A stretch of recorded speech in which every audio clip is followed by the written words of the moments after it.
నేను మీ సనపల్లి నాగచంద్రుడు, సీనియర్ న్యాయవాది, Sanapala. Decree versus order.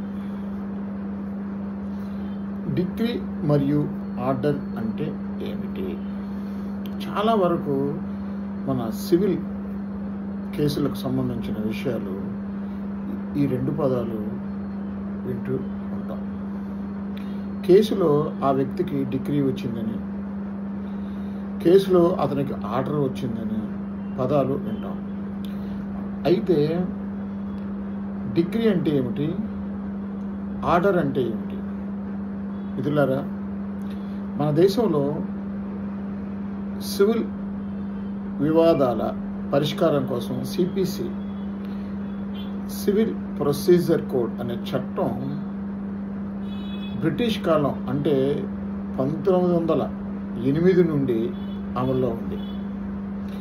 ఈ చట్టాన్ని చివరిసారిగా 2002 సంవత్సరంలో సవరణ చేశారు.